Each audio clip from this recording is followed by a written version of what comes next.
What if the key to a meaningful life wasn't some long, complicated path, but a place? Today, we're going to explore this really beautiful and simple idea from the early 20th century that honestly feels more relevant now than ever. It's called the three-story life. I mean, it's the big question, right? The one we all ask ourselves. Is it about being comfortable? Is it about pursuing our passions, our art? Or is it something deeper? Well, what if the answer wasn't about picking one of those things, but about building a structure big enough to hold all of them? And this is where the brilliant Chinese artist and writer Feng Zikai comes into the picture. He gave us this amazing metaphor. He said, instead of thinking about your life as a single road, imagine it's a three-story house, and each of those floors represents a completely essential part of being human. All right, so let's actually take a tour of this house.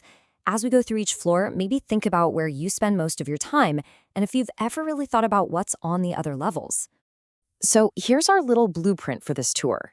We're going to start on the ground floor, which is all about our material life. Then we'll head up the stairs to the second floor, the spiritual life. And finally, we'll make our way to that top floor, the life of the soul. Our tour begins right here on the ground floor. This is the starting point for literally every single one of us. It's the foundation for everything else. And according to Feng Zikai, it's also where most people spend almost all of their time. You know this floor well. Life here is all about the practical stuff, the physical parts of being alive. It's about going to work, earning a paycheck, putting food on the table, and having a roof over your head. It's the world of our basic needs. And let's be clear, it's absolutely crucial. You can't build the rest of the house on a shaky foundation, right? But here's the thing.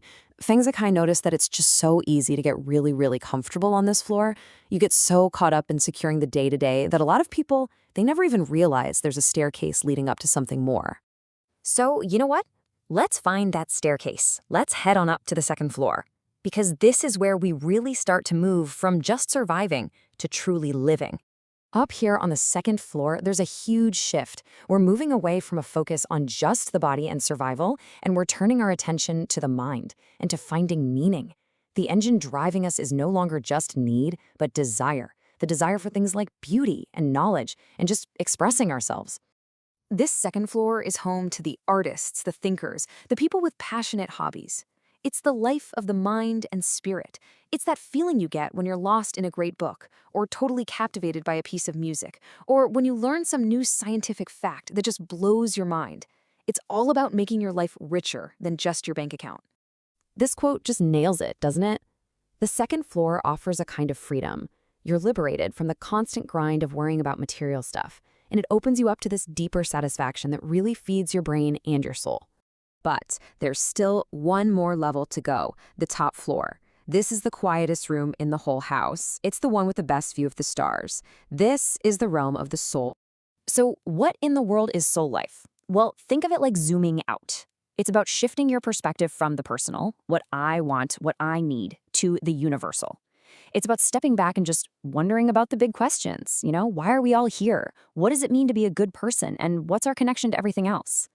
This is where you'll find the philosophers, the sages, the deeply spiritual people, really anyone who's dedicated to asking those deep moral and existential questions. The goal up here isn't about getting something for yourself or even about personal growth. It's about finding a sense of peace, of understanding, and connecting to a purpose that's way bigger than you are. Now, you're probably thinking, okay, I get it. The whole point is to climb up to the top floor and then just stay there. But this is where Feng Zikai's idea gets really cool. He argues that that is not the goal, not at all. And this right here is the true heart of the whole philosophy.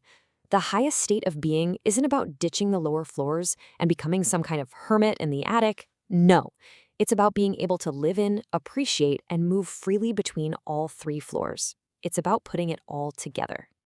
So this whole tour brings the question right back to us, doesn't it?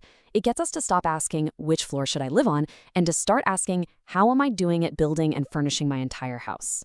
This table just lays it all out so clearly. You've got the material life, driven by our physical needs, the spiritual life, driven by our desire for meaning, and the soul life, driven by our search for truth. The real goal isn't to pick one, it's to have a key to every single room. Just think about what this actually looks like. It means you can sit down and truly savor a delicious meal that's living on the ground floor. A little while later, you can be completely moved by a beautiful song. Boom, you're on the second floor. And then that night, you can just look up at the sky and feel this incredible sense of awe. And there you are, on the top floor. You see, it's not a ladder you climb once. It's a home you get to live in every day. So, in the end, this beautiful metaphor from Feng Zikai leaves us with a really powerful question. A meaningful life isn't about picking a floor and staying there. It's about being the architect of the whole building. It's about making sure you have a solid foundation, some beautifully decorated rooms, and at least one window with a clear view of the infinite. So take a look around at your own life. What are you building?